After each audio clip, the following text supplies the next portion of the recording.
By the way, this game will by far be the biggest Monster Hunter game. I would not be surprised if this game, whenever it came out, hit 1 million concurrents. Everybody is going to play this game. I think Monster Hunter World, it's such a great game. It's actually crazy how good it is. I felt like an idiot whenever I played it because I hadn't already played it. So there were some pretty big leaks circulating this week concerning the next main installment for the Monster Hunter franchise. These claimed that Monster Hunter Wilds would be fully open world rather than loading into individual zones like in prior games. Yeah. You would have one big open space to seamlessly explore as you play through the story, hunt monsters, and of course progress through the endgame gear grind. They also claimed that Wilds would introduce more I don't think that it really makes a big difference whether it's open world or not. The environments in Monster Hunter, the different places you can go to, I think it's fine the way it is. And it would be fine if it was open world too. But I hope that they're not focusing on this at the expense of what the gameplay is. Experimental mechanics than both Rise and World, that it's going to be Capcom's, quote, biggest game ever, and that it's planned to release in the first quarter of 2025. Now, these leaks... Wait, really? Holy fuck. That's like less than a year then. Were supposedly sprung by Dusk Golem, who amongst the leaking community is considered a tier 3 source. That's right, there are tier lists for video game leakers. You're hearing me correctly here. A tier 3 source means that their information is accurate about 50% of the time, which hey, isn't bad. I mean, it's not the most reliable source of information, but it's better than being only accurate like 5% or 1% of the time. Regardless of the average accuracy percentage though, this whole thing got people talking because of course it did. The idea of a massive open world Monster Hunter game with new experimental mechanics and Capcom's biggest game ever, that sounds quite appealing to Monster Hunter fans and to myself. Unfortunately, I'm gonna be real. I think that they did a great job with the open world of Dragon's Dogma 2. And after playing Dragon's Dogma 2, I have a high degree of confidence that they can do that with Monster Hunter as well. They did, yeah. This looks terrible. The game looks way better. Like, if you have to download a texture pack that makes it look way better, which is kind of annoying, but it's kind of an old game, too. It's like a 2017, 2016 game, something like that. And the game is great. Like, I would 100%, this is Monster Hunter World, I would 100% recommend it. It's a really good game. 2018. This excitement didn't last very long, as the real Dusk Golem posted on his Twitter account saying that someone had faked those screenshots that were being used as a source, and so they couldn't be trusted as accurate information. Although I will say this doesn't necessarily discount everything that was said here, because even if this leak wasn't real, it's not the first time that we've heard Monster Hunter Wilds will be an open world game. Prior verified leaks have said as much, but then also the reveal trailer from a few months back, at the very least, suggest larger maps than we have ever seen. I think that, again, being an open world game, I don't think this will make the game necessarily better by the nature of how hunts work. Because, like, I mean, wouldn't the guiding lands kind of be open world? Like, wouldn't that just be kind of like a beta test for an open world Monster Hunter game? I feel like it kind of is. This might be like maybe an unpopular take. I don't really know. But it does feel kind of jarring in the guiding lands whenever you're going from like one area to another, and it's just such a stark contrast.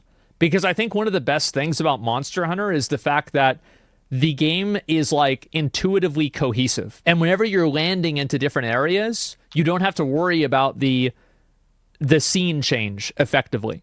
For the franchise. It also hints at plenty of new interesting mechanics, which is to be expected, because don't forget, this is the next mainline installment in the franchise, which usually means new stuff. If you weren't aware, Monster Hunter games release in generations with a major and then minor game in between. So for example, Monster Hunter World was technically Monster Hunter 5 followed by Monster Hunter Rise as a stopgap in between this next game, Monster Hunter Wilds, which will be kicking off the 6th generation for the franchise. And a new generation tends to mean an opportunity for them to try new things. While Capcom has been very tight-lipped when it comes to revealing specific details, the initial announcement trailer, short as it was, did actually provide a sneak peek of quite a few things that we can expect, and there was actually a fair bit here. Before we dive into those details though, and everything else that we know about the game, let me tell you about today's sponsor. Today's video is sponsored by AFK Journey. You may I thought this was about to be Genshin Impact.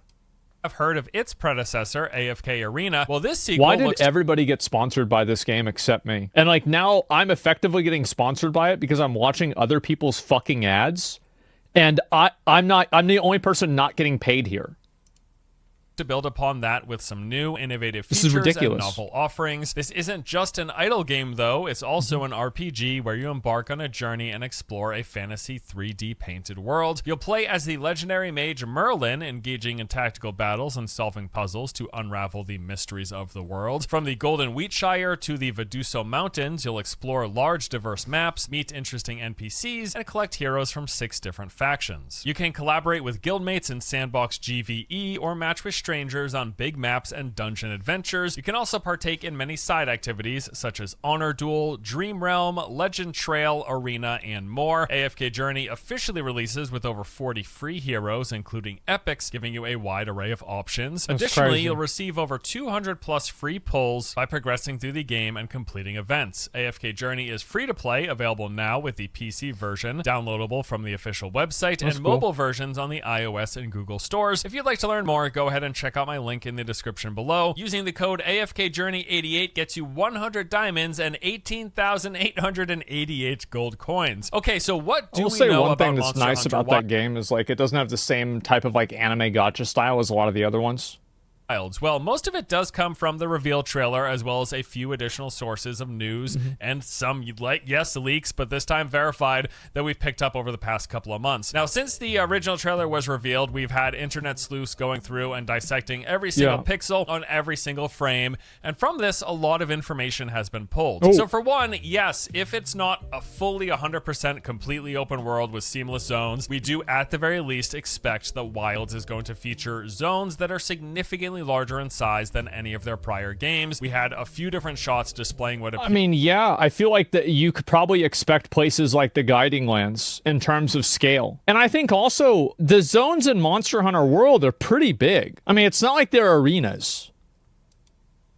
To be fairly huge swaths of explorable area. That, along with They're the dense, mount they're extremely offering dense. increased traversal speed, There's a lot of which is verticality in them, too. coincidentally great for covering large distances. This mount seems to have a few modes. We saw a regular run on 2 legs, a sprinting animation on 4 legs, and then some light flying mechanics or gliding, to be specific. Also, speaking of the map size and the mount, Yeah, bro, you look at those wings, bro, like he's not flying, he is gliding. Like those little flappy wings, he's not going anywhere. flying mechanics or gliding, to be specific. Also, speaking of the map size and the mount and how they might be related, well, at one point we see this mount hopping between rock formations launching off of these gemstone pads. Now this pretty clearly appears This is just pressing spacebar. be a locked-in animation happening almost automatically. There's probably a trigger point at one position, and then you automatically hop between those spots until you get to the ending point. And this would actually make a whole lot of sense as somewhat of a zone transition. So just imagine this. You've got this desert-like biome that we see in the trailer, and then all along the edges at specific points, we could imagine there were exit locations going into other adjacent biomes, almost acting as like a seamless loading screen from one map into another. This would be a great alternative to one full seamless open world where you still have the map system that Monster Hunter is known for, but then you have connecting points without actually hitting a hard loading screen. You just have like a transition animation. So maybe if you head north out of the desert and you sure. That's like there's a lot of games that have things like that. Like WoW has used that before too. take one of the exits, it will transition you into the mountain and Final Fantasy kind of does something that has the same effect.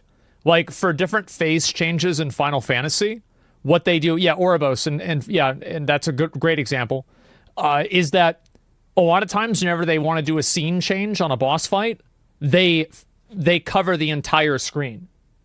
Like it goes white, it goes black for like that fraction of a second, and that's when everything changes. Map, or if you headed east you would go into the forest map, or if you headed west you could go into the coastal map, and then each of those maps might have similar exit points with seamless transitions into the other adjacent zones. I actually think rather than one big seamless open world, this idea of connected maps with transitions between them seems more likely and much more in line with what I would personally expect from a Monster Hunter game. Some other interesting notes here, specifically on the mount. We see that it looks to be carrying supplies, including what appears to be a fabric tent, which could possibly mean, and people are speculating, we'll be able to set up mobile camps while exploring, which again would make sense if the game is as large as theorized. It also makes sense because of the context of Dragon's Dogma 2. Dragon's Dogma 2 is the most recent example of what Capcom's philosophy is for a open world combat game. So in Dragon's Dogma 2, you have camping spots and you have different camping kits. I bet in Monster Hunter, they're probably going to do the same thing. Yeah. It's the same reason why, for example, in Dragon's Dogma 1, you don't have tackle. But Monster Hunter used tackle with the Greatsword in Monster Hunter World, and everybody liked it, so now it's in Dragon's Dogma 2. They're riding on our mount, and then at either specific and location. Oh, by the way, I want to give you guys, somebody's bringing this up in chat, I want to give you guys a little spoiler, okay? I just got a leak from Capcom. They told me that there's going to be a 100% chance that there will be a camping kit that will be available as Day 1 DLC that will probably provide no tangible or real value in the Monster Hunter Wilds game, but people will buy it anyway, and it will be like $3, and I'll be able to farm 4 videos about it. Yeah, they just messaged me that. That's crazy, isn't it?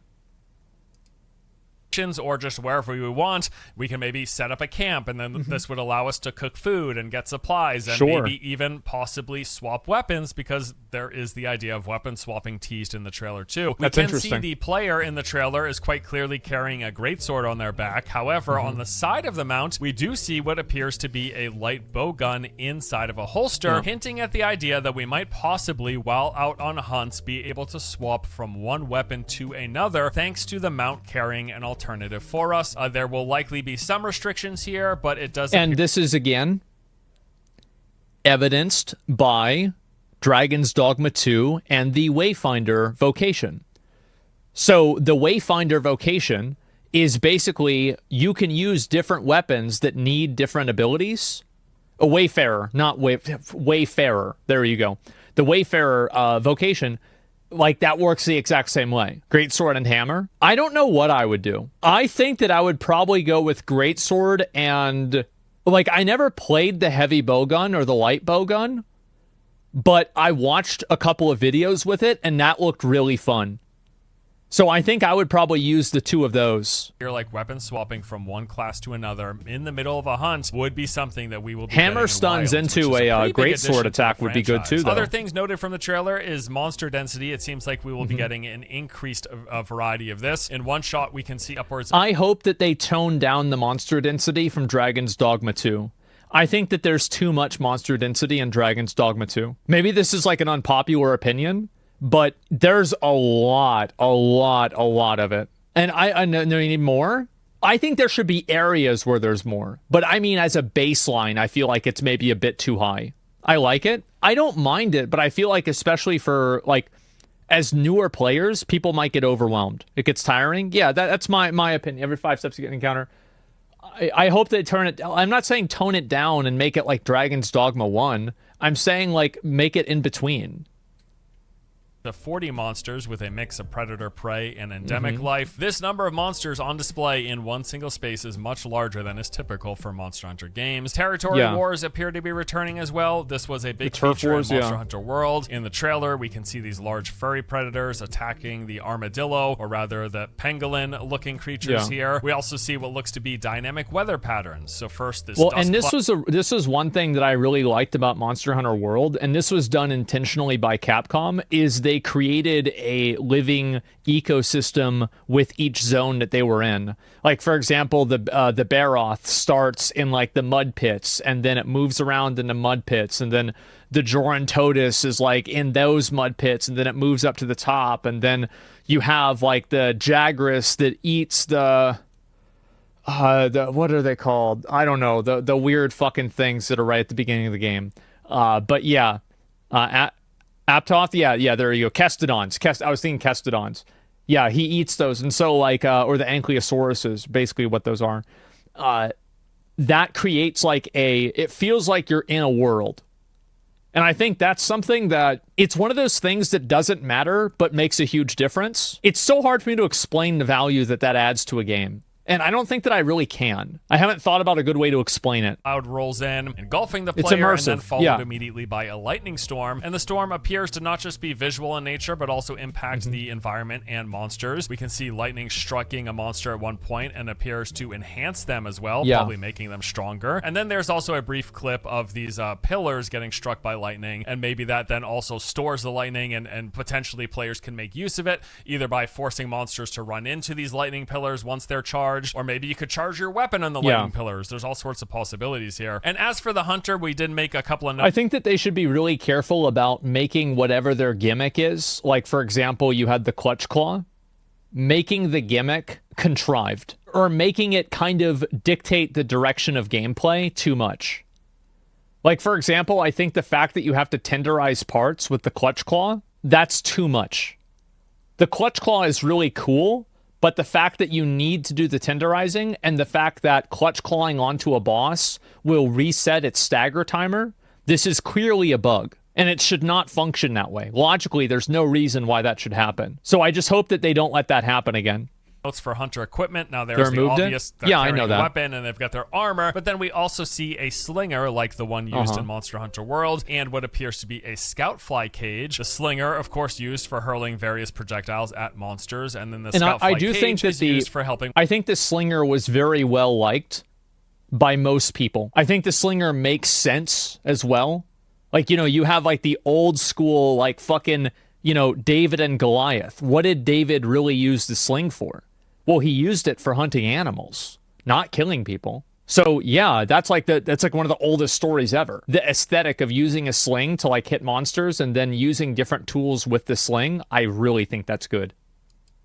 With navigation and tracking while on a hunt. So yeah, as I mentioned, it was a brief trailer, but there's quite a bit that you could pull from it, and this is like a compilation of all of the detailed information that like dedicated Monster Hunter fans have kind of gleaned while looking at the trailer 100 times over and over and over again. But it's not just kind of pulling things from the reveal trailer. There's been other sources of information. What's this? So for example, there was a brief interview with the game's producer where he revealed that the game will feature a new level of detailed creatures and ecosystems, and this pretty much confirms the idea that we're going to be having this diverse interactions between monsters and wildlife inside of the game. This was quite well done in Monster Hunter World. We have these like predator and prey interactions, fights over territory. It seems like that will be making a return here in Wilds. He also mentioned that they're taking full advantage of the current generation of hardware. Most games say this, but the specific Well, to be fair, Monster Hunter Worlds, whenever it came out, had incredible graphics. Like, it was Rise that was bad, but Rise was only bad because it was released on the Nintendo Switch. And it's really not Rise's fault. That's because of the Nintendo Switch. So yeah, Rise is not bad. Yeah, I didn't say it was bad, but I'm saying that the quality, the graphical quality is really not there. It really doesn't look that good, guys. That doesn't make the game bad. I play classic WoW, okay? So I'm not shitting on the game. I'm just saying that Worlds was a benchmark great-looking game. So I'm saying, like, and also Dragon's Dogma 2 looks really good. Like, the quality of gameplay and, like, the graphics and the fidelity on that game is very good. I would say that it's on par with Final Fantasy 16. Here is that it will not be releasing on the prior generation of consoles. Also, there's been no mention of a Switch release, and at this point, it's seeming like that will be unlikely. Thank God. All right, boys. We're saved. It's not coming out on Switch. Likely, unless we get a Switch 2 or some big upgrade to Nintendo's hardware. Which we probably and then we will. Also had some verified leaks. A few things have spilled out here and there over the past few months. Just the other week, in fact, we learned that Monster Hunter Wilds is being built on Capcom's RE engine and will take advantage of Resident the expanded Evil? functionality that came when Capcom was developing Dragon's Dogma 2. Specifically, yes, we could point to the fact that Dragon... So... if you look at the nuts and bolts of Dragon's Dogma 2 are actually, like, flawless. Like, that's why I gave the game such a high rating. It's really incredible how good that game plays. The problem is the story. The problem is, you know, a number of other things. The armor, the customization, maybe, the enemy variety. The story was mid? No, that would be a compliment. The story was terrible. The only good part of it was the true ending part of it. Anyway, I think if they're using the same engine they did Dragon's Dogma, like I was so, you know what? I was really disappointed about Dragon's Dogma 2 because like I was really hoping that we'd see more monster variety considering it's made by the company that makes Monster Hunter. Am I crazy? I feel like we should have seen some better shit. Like, why can't we just have, oh, it's a Rathian, but it's like green or something? Or, well, I guess they have every color of Rathian. But, it's like, but it's got like, 3 legs instead of 2 or something. Yeah, no cock. Yeah, they actually, you're right. There was a cockatrice. These fuckasses right here. These were in Dragon's Dogma 1. And they just, for some reason, decided not to put them in the second game. I have no idea why. I was so sad because it's such a cool NPC. There's too much of a cock? They're easy. They're easy. That's the same thing as all the other ones. Dragon's Dogma 2 is an open world game. It features these large, seamless maps. Now, again, Hydra this doesn't too? mean Yeah, that yeah. Wilds will be full-on 100% open. It could still very well be a map-based system where you have to load into these different playable areas. As somebody who played, like, Monster Hunter and everything, like, I'm not a veteran of the series. I've played one game, and I played it a lot, but I played one game.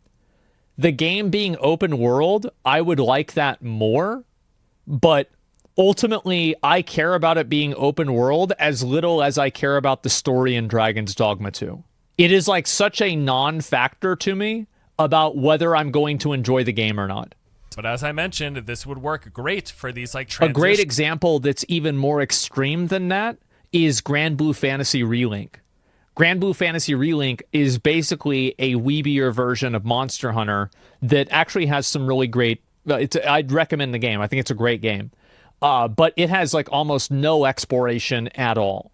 Like you do all the exploration in the first 10 hours of the game, and after that, you're pretty much just doing bosses. Like it's boss rush, boss rush, boss rush. Imagine like imagine if in Monster Hunter Wilds or World, every boss that you fought after maybe like the entry campaign where you kill Shvara Ishvalda, every boss after that was all just in the different, what do you call it? In like the little place where you kill the captured beasts in the arena. That's it. From one zone to another, and at the very least, it does appear like the advances I need to kill him. To I haven't done that engine, yet. Will let them make much larger maps, more expansive T-Rex. maps than we've ever seen in Monster Hunter games. And again, this was hinted at in the trailer with the large swaths of land that we saw on display. Although I gotta say, running on RE engine and being more open with these larger zones, especially ones with a higher density of enemies, it does raise a few concerns because for as much as I enjoy playing Dragon's Dogma 2, the game's performance wasn't particularly great playing through the game. If I remember correctly, Monster Hunter World on release was also very bad performance as well. But back then, I think that it was because the technology wasn't really there as much, and so a lot of people had shitty PCs. On my mid to high-end PC, I had regular performance issues. I've got a 3080 Ti and an i7 processor. 3080? What is he, a caveman? I've got like 64 gigs of RAM or something, and I was constantly dealing with performance problems. And in the 8 or so hours that I spent playing the game on my PlayStation 5, even locking the game at 30 frames per second wasn't enough to prevent regular frame drops. So yes, RE Engine doesn't exactly have the best starting showcase when it comes to its ability to handle an open world game. I think that it is not Resident Evil engine. I don't think that it is being open world. I think that it is bad PC optimization for a company that developed a video game for PlayStation. I think that's the problem. Because the same thing happened in De Novo. De Novo certainly doesn't help. You're right. large maps, especially ones with increased monster density, as seems to be the case here with Monster Hunter Wilds, having apparently more density than we've seen in Monster Hunter games in the past. So you combine all of those things, the idea that this is going to be one of the biggest Monster Hunter games with either the biggest world. By the way, this game will by far be the biggest Monster Hunter game. I would not be surprised if this game, whenever it came out, hit 1 million concurrents. Everybody is going to play this game.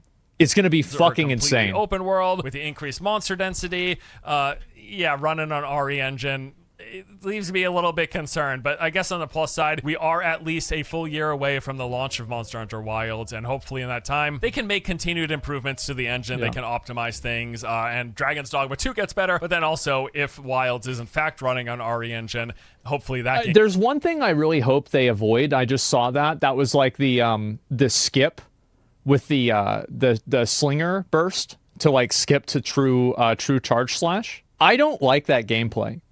I feel like it's cheesy. And I hope that they get rid of like things that are animation cancels. I know that this is like a really contentious thing, but I think animation cancels are cheesy. That's just what I think. And like there was a conversation about this in Relink where I think actually like they removed some animation cancels, but not others. Personally, I don't like animation canceling. I understand that it adds a very high skill cap to the game, but I consider it fundamentally dysfunctional gameplay, and it is, in my opinion, exploiting a bug. And I don't think that you should design a game around exploiting bugs. It's my opinion. Game will be in a better position when it first releases. Something else that we know for sure is going to be in Monster Hunter Wilds is, of course, microtransactions, because yes, hot off of the back of Dragon's Dogma 2 is the discussion of Capcom. Monster Hunter World has microtransactions right now.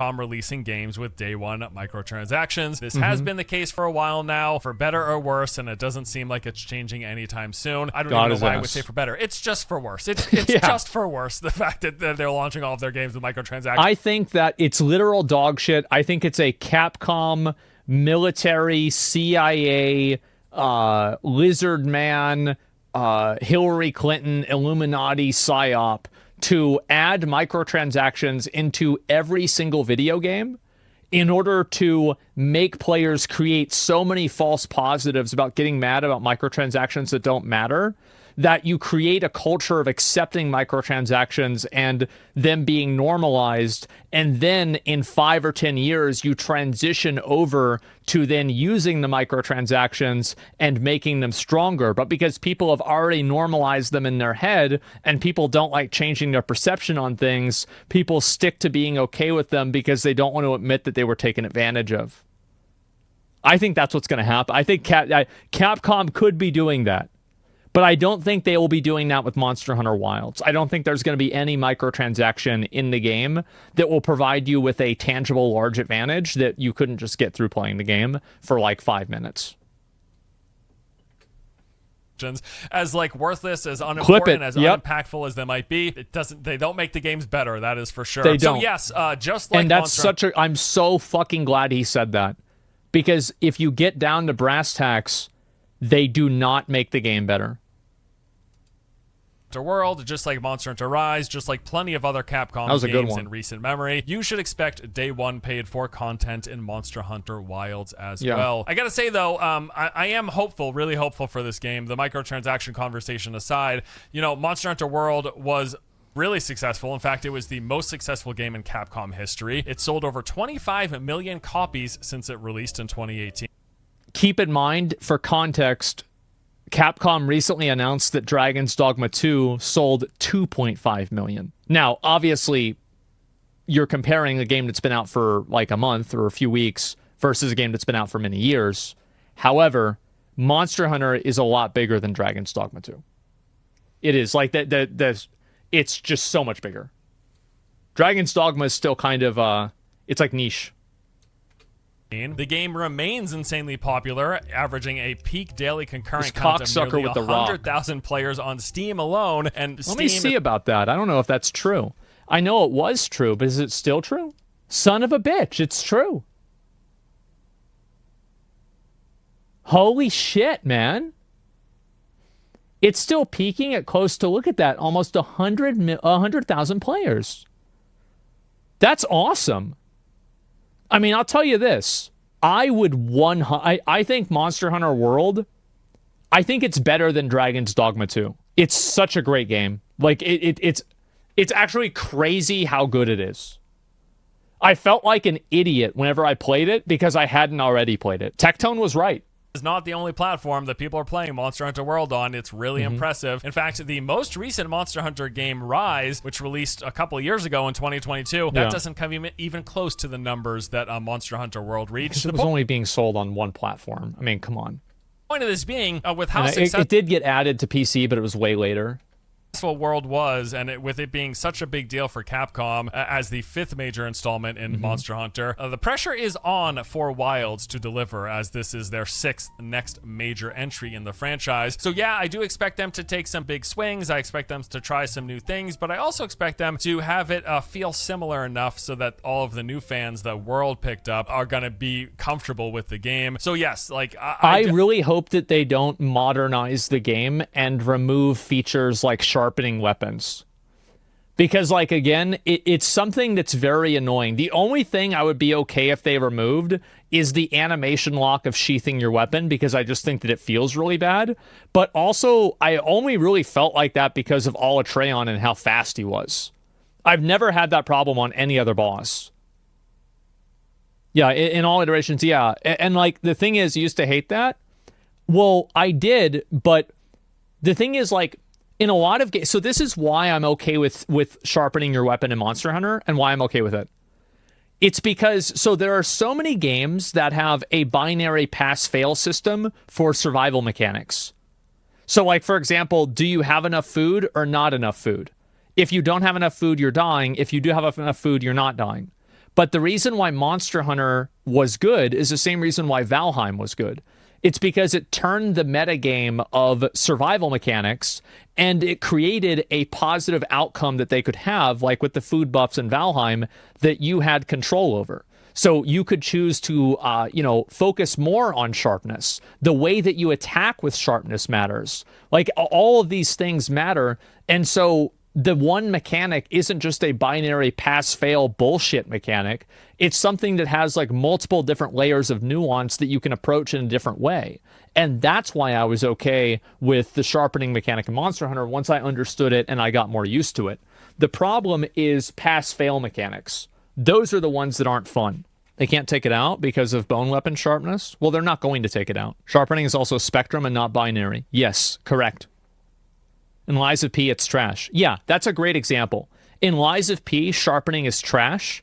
In Monster Hunter, sharpening is amazing. And that's because outside of, I think, one P organ upgrade that increases your damage if you're full sharpen, there's just no value to it. Non-binary sharpening. Yes, we love non-binary sharpening. I do expect like the open world nature, or at least the large open maps with potentially those interconnected seamless transitions. We woke now, boys. I do expect things like the fact that we've got the scout flies, like a lot of the mechanics and stuff, the things that people got familiar with World, I do expect them to be carried over, at least in spirit, with this game, but just at a larger and bigger. I think that they should redesign the scout flies slightly and have them spawn after a time indicator and not as soon as you begin a mission. I think that it would be okay if they were a little bit less guided and you had to rely more on tracks. They're gone in Rise, yeah. But I don't know. Maybe that's just my opinion. Scale, and that is exciting for me. A little bit concerned if it is in fact running on RE Engine about performance. That's actually learning that's probably one of my biggest worries about the game right now, because we do actually know so little. There's been so few actually confirmed details, just what we can pull and glean and hypothesize from looking at the trailer. But yeah, if it's actually running on RE Engine and it is going to be bigger and the monster density is going to be higher, Dragon's Dogma 2 wasn't the best showcase of... To be fair, Capcom's done a couple of different hotfixes with Dragon's Dogma 2. Is the quality of the game performance better now? Is it better now? Because my understanding is that it is better now. Yeah, see, like, I have a really good PC. So, I never had a problem. I'd never had a problem with a single game on my PC. So, did not address performance issues of yet? Okay. that engine's ability to handle big, open, highly densely populated zones. So yeah, that's a bit of a concern. But as I said, we got a year, so hopefully that they can make it better, they can improve optimization and all that stuff, and we can get a better showcase of how RE Engine can handle a game of that scale. No doubt. For now, though, we wait. We did learn during the initial announcement that they plan to reveal more details about Monster Hunter Wilds in the coming months, specifically sometime this summer. And as of now, the game is still scheduled to release in 2025. Whether or not those leaks will be true at all, and if it comes in the first quarter or not, we have no clue, but we should be getting further confirmation and more of a targeted release window at some point in the next few months. So let's stay tuned for that. I'll be sure to keep you guys updated because this is one of the games on the horizon. I am very, very highly anticipating this game. Like, I'm really, really excited for this one to come out. I would say, like, which games am I, like, non-MMO games am I excited for? I think that it's guaranteed in my top 5. What are my top 5? I'd have to think about it. That I'm really looking forward to. So there you go. That is it for today's video. Thank you as always for watching. Hope you all enjoyed. See you next time. Capcom is greater than some unknown dev, and that's the other thing, right? Is that like Wukong, you're basing this off of this is gonna be Chinese Elden Ring. It's gonna be so fucking good, but there's also a chance that it could be Chinese Lords of the Fallen. So. You know, like, let's see what happens. But like with Monster Hunter Wilds, like, I would be astonished if this game was not at least an 8.5 on, like, my scale. I think that Monster Hunter, they should focus primarily on trying to add in features into the game that make it feel more like a living, breathing world. Because I remember playing Monster Hunter World, and I noticed that a lot, and it did enhance my immersion and enjoyment of the game. And I think, again, I really hope that, you know, like what they did with Dragon's Dogma 2, how there are a lot of things, like, I think that the best example of this is Dragonblight, or is it called Dragonblight? You know, the one that makes your pawn fucking psycho. This is, like, the best example of, like, Capcom trying to pull people out of the what's the word for it? The goal-oriented gameplay of today's video gamers. They're trying to take you out of, please stop trying to finish the game. Please stop trying, like, the goal for the game should not be to finish the game. It should be to have an experience that is memorable and worth enjoying.